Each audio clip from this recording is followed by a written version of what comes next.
আসসালামু আলাইকুম। মনোহরা ড্রয়িং চ্যানেলে তোমাদের স্বাগতম। আজ আমরা আঁকতে চলেছি একটি প্রাকৃতিক দৃশ্য। এখানে থাকবে নদী, আকাশ, গাছপালা এবং রংধনু।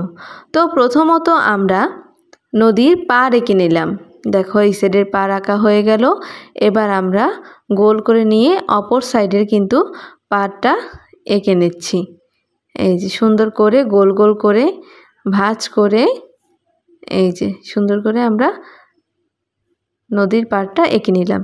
এবার দেখো আমরা নিচের অংশে কিন্তু একটু ভাঁজ করে এই যে নদীর পাড়টা বোঝানোর জন্য কিন্তু আমরা দুইভাবে এই যে দাগ কেটে নিলাম আস্তে করে। এই দেখো খুব সহজে কিন্তু নদীর পাড় আঁকা হয়ে গেল। এবার আমাদের করতে হবে নদীর পাড়ে থাকা দূরের কিনারা স্কেলের সাহায্যে এই যে দাগ কেটে নেব। সোজা করে স্কেলের সাহায্যে দাগ কেটে নেব। এটা হলো আমাদের নদীর কিনারা। এই তো আমাদের কিনারা আঁকা শেষ। এবার আমরা দূরে থাকা কিছু গাছ এঁকে নেব। এই যে ঝাউ গাছ যেগুলো আছে, ঝাউবনের গাছ, এই গাছগুলো আমরা এঁকে নেব। দুই সাইডে দুইটে দুইটে করে এই যে ঝাউবনের গাছগুলো এই লম্বা দাগ এঁকে নিলাম। এবার আমরা এখানে ঝাউ গাছ এঁকে নেব। এবার আমরা ঝাউ গাছের পাতাগুলো এভাবে বাঁকা বাঁকা করে দুই সাইড থেকে এঁকে নেব। প্রথমটি আঁকা শেষ। এবার দ্বিতীয় ঝাউ গাছটি আঁকছি আমরা। তোমরা কিন্তু এভাবে খুব সহজে একটি দৃশ্য অঙ্কন করতে পারো।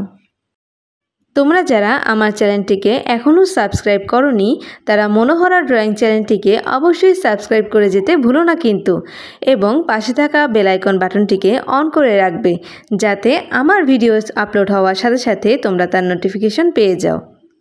আমার দৃশ্য অঙ্কনটি তোমাদের কাছে কার কেমন লাগছে অবশ্যই কমেন্টের মাধ্যমে জানিও কিন্তু, এবং তোমার বন্ধুদের কাছে এটি শেয়ার করতে ভুলো না। দেখো এবার কিন্তু আমরা দূরের গাছপালা এঁকে নিলাম এবং এই যে নদীর কিনারার এই ঘাসগুলো সবুজ রঙের হয়, তার জন্য কিন্তু আমরা সবুজ রঙগুলো করে নিচ্ছি। প্রথমত যেখানে যেখানে আমাদের সবুজ রঙ করার দরকার, যেমন গাছে, নদীর কিনারায়, এ সকল জায়গায় আমরা কিন্তু সবুজ রঙগুলো আগে করে নেব। এই যে ঝাউ গাছগুলোতে সবুজ রঙ করে নিলাম এবং দূরে থাকা কিছু গাছ রয়েছে সেগুলোকেও কিন্তু আমরা সবুজ রঙ করে নিলাম। এবার আমরা নদীর কিনারার পাশে খয়েরি রঙ করে নেব, মাটির রঙটি করে নেব। এই দেখো দুই সাইডে কিন্তু আমরা খয়েরি রঙটি করে নিচ্ছি। তোমরা খুব সহজে আস্তে আস্তে করে রঙগুলো করার চেষ্টা করবে যাতে এই বর্ডারের বাহিরে না যায়, তাহলে দেখতে খুবই সুন্দর লাগবে।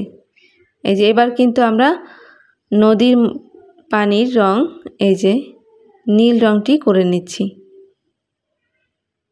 খুব আস্তে আস্তে এভাবে। এবার কিন্তু আমরা আকাশের রঙটি এই যে নীল রং করে নিচ্ছি। এবার আমাদের মূল অঙ্কনটি হলো রংধনু।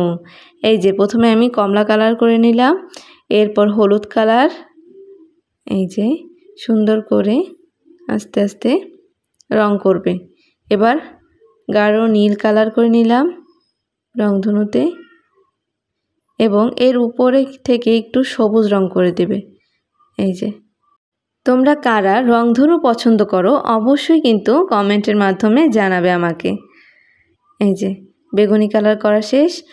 এবার কিছু পাখি এঁকে নিলাম। তো এই তো হয়ে গেল আমাদের ছবি অঙ্কন। আল্লাহ হাফেজ।